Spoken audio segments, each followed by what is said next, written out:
इसी का एक नया सीरीज स्टार्ट करने जा रहे हैं जो 7 मई 2026 से 20 मई 2026 को 32 शिफ्ट में एग्जाम हुआ था। तो हर दिन एक एक शिफ्ट का जो भी 8-10 क्वेश्चन इंपॉर्टेंट रहेगा, जो 20 से 30% या 40% लोग ही अटेम्प्ट किया है वो क्वेश्चन बताएंगे। तो ये 8 मई का हम आज क्वेश्चन लिए शिफ्ट 1 का। सबसे पहला क्वेश्चन है, pipe A can fill a system in 12 hour. तो ए भरता है 12 आवर में, बी एम्प्टी करता है 18 आवर में। तो ये एलसीएम हो जाएगा 36। 12 से 3 बार में, 18 से 2 बार में। A is opened first and after 4 hours B is also open. तो ए को 4 घंटा पहले ओपन हुआ, फिर बी भी चालू हो गया, यानी बी भी चालू हो गया, यानी 3 minus 2 1 into x hour. Total time system to be fill to 36। तो ये पहला 4 घंटा ए ही चला तो 12, और ये एक्स आवर 36, तो एक्स आ जाएगा 24। बहुत कोई यहीं पे 24 आंसर मार देता है, लेकिन 24 नहीं होगा क्योंकि 4 घंटा यहाँ पे भी काम किया। तो 24 + 4 इक्वल टू 28 हो जाएगा। ये पॉलीगन का क्वेश्चन पिछला साल भी आया था, इस साल भी आया। तो इसका एक फॉर्मूला होता है, सबसे पहले देखना, sum of all interior angle of a regular polygon का फॉर्मूला क्या होता है, n-2 इंटू 180 डिग्री। और नंबर ऑफ डायगोनल्स का फॉर्मूला क्या होता है, n-3/2। तो यहाँ पे सम ऑफ इंटीरियर एंगल दिया हुआ है 1800, तो यानी n-2 इंटू 180 का वैल्यू दिया हुआ है 1800। ये इससे 10 बार में कट जाएगा, तो n का वैल्यू 12 आ जाएगा। अब यहाँ पे निकालना है डायगोनल्स। तो डायगोनल का फॉर्मूला क्या है, n-3/2। n का वैल्यू क्या है 12, n-3 इंटू 9/2। तो इसका ये 6 बार में कट जाएगा, 54 आंसर आ जाएगा। यहाँ पे को प्राइम कौन नहीं है ये पूछा है। तो को प्राइम क्या होता है, जिसका HCF हाईएस्ट कॉमन फैक्टर 1 आए, यानी दोनों केवल 1, 2 नंबर है जो केवल 1 से ही कटना चाहिए। तो इसमें देखिए 7 8 1 + 1 8 + 1 9, ये 3 से भी कट जाएगा क्योंकि 3 का फैक्टराइजेशन होता है। अगर सम उसका कट जाता है 3 से तो वो 3 से कटेगा।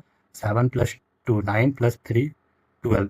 तो ये भी 3 से कट जाएगा, तो ये ही नहीं होगा, तो बाकी सब हो जाएगा। तो सी आंसर हो जाएगा। ये क्वेश्चन है, ये 8 मई 2026 को शिफ्ट 1 में है। 3 + √6 को हम लोग क्या लिख सकते हैं, √3 लिखेंगे, कॉमन लेंगे। तो √3 इंटू √3 प्लस √2। √3 इंटू √3 3 हो जाएगा, √3 इंटू 2 √6 हो जाएगा। तो इसको हम लोग ये लिख सकते हैं 5 √3 को 5 √3 ही लिखेंगे, इससे ज़्यादा ये नहीं हो सकता है कम। 2 √12 को क्या लिख सकते हैं, 2 इंटू 2 4 इंटू 3। इसका मतलब ये दोनों 2 बाहर आ जाएगा, तो 4 √3 आ जाएगा। √32 को क्या लिख सकते हैं, 2 इंटू 2 4 इंटू 2 8 इंटू 2 16 इंटू 32। ये दो बाहर आएगा, तो 2 इंटू 2 4 हो जाएगा, 4 √2 हो जाएगा। √50 को क्या लिख सकते हैं, 2 इंटू 5 इंटू 5। ये दोनों 5 बाहर आएगा, तो 5 √2 हो जाएगा। तो इसको पुट करना है, 3 √6 को हम लोग पुट करेंगे, √3 प्लस √2। 5 √3 को 5 √3 लिखेंगे। अब 2 √12 को 4 √3 लिखेंगे। √32 को 4 √2 लिखेंगे, और √50 को 5 √2 लिखेंगे। तो यहाँ पे आ जाएगा √3 प्लस √2, 5 √3 माइनस 4 √3, √3 आ जाएगा। अब 5 √2 माइनस 4 √2 आ जाएगा। तो ये और ये कट जाएगा, तो आंसर हो जाएगा √3। अब ये साइन ए का वैल्यू दिया हुआ है 5/7। साइन का क्या होता है, परपेंडिकुलर बाय हाइपोटेन्यूज। तो पी का वैल्यू दिया हुआ है, ये हाइपोटेन्यूज का वैल्यू दिया हुआ है 7। एच स्क्वायर यह क्या होता है, p² + b²। तो h² 7 का स्क्वायर 49, p² कितना 25 हो जाएगा, प्लस b²।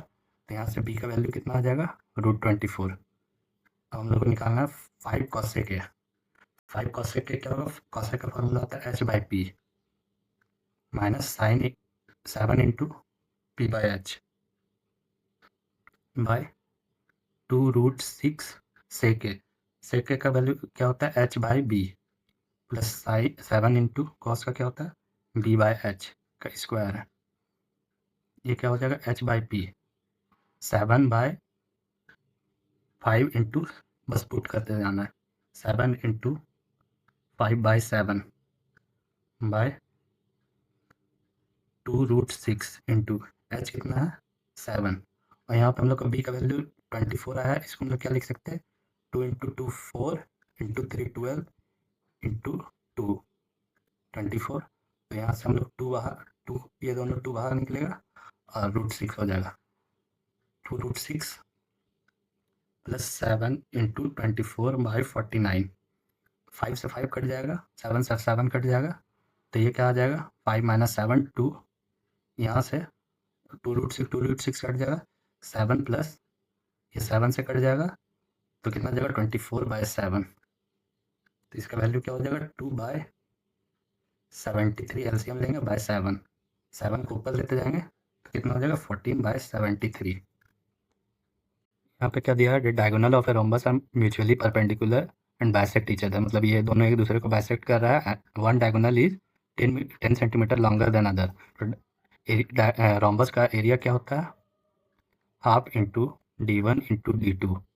तो एरिया दिया हुआ है 600, हाफ इंटू एक डायगोनल 10 सेंटीमीटर बड़ा, यानी एक x है तो एक x प्लस 10 है, ये चला जाएगा इधर 1200 equal to x² plus 10x। यहाँ पे पुट करके करेंगे 20, अगर पुट करेंगे तो 20 का स्क्वायर 400 प्लस 10 इंटू 20 600 आएगा। 30 अगर पुट करते हैं तो 30 का स्क्वायर 900 प्लस 10 इंटू 30 300 आता है, तो यानी 1200 हो जाएगा। तो x का वैल्यू आ जाएगा यहाँ से 30, x का वैल्यू 30 आ गया, मतलब ये एक डायगोनल है 30, तो ये बाइसेक्ट कर रहा है, तो ये हाफ डायगोनल कितना हो जाएगा 15, और अगला डायगोनल इससे 10 सेंटीमीटर ज़्यादा है, तो ये डायगोनल कितना हो जाएगा 40 मतलब ये 20 हो जाएगा, ये 20 हो जाएगा, तो 20।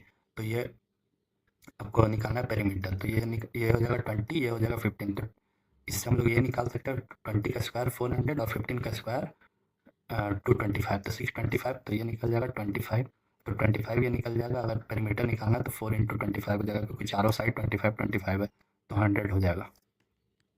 यहाँ पे दिया है length of each edge of a cube is 10 centimetre, एक का वैल्यू 10 दिया हुआ। If sphere is inscribed inside the cube, what is the ratio of surface area of sphere to the outer surface area of cube. तो ये surface area का sphere का क्या होता है 4πr² इज टू, इसका कितना होता है क्यूब का 6a², तो 4πr कितना हो जाएगा, क्योंकि वो क्यूब के अंदर है, क्या बोलते हैं स्फीयर, तो रेडियस उसका हो जाएगा 10 का आधा, यानी 5 हो जाएगा। 5 into 5 is to 6 into 10 into 10। 5 से ये 2 बार में कटेगा, 5 से ये 2 बार में कटेगा, 4 से ये 4 कट जाएगा, तो π/6 आंसर आ जाएगा। इसका दिया हुआ है 14/6 का पावर 8, 6/14, तो इससे काटेंगे, अगर ये तीन दोनों का कट जाएगा तो 14/6 का पावर 5 आ जाएगा, इंटू 14/6 का पावर 10 आ जाएगा, इक्वल टू 6। इसको भी उल्टा कर लेते हैं, 14/6 का पावर आ जाएगा यहाँ पे, माइनस लेना होगा 9m प्लस 9, तो यहाँ पे 5 प्लस 10 15 हो जाएगा, यहाँ पे -9m माइनस 9, तो 9m का वैल्यू हो जाएगा -24/15। इसको काटेंगे -24/9, इसको काटेंगे तो -8/3 आएगा। Thank you. और इसका आगे का ट्रिक मतलब सीरीज के लिए फॉलो करिए।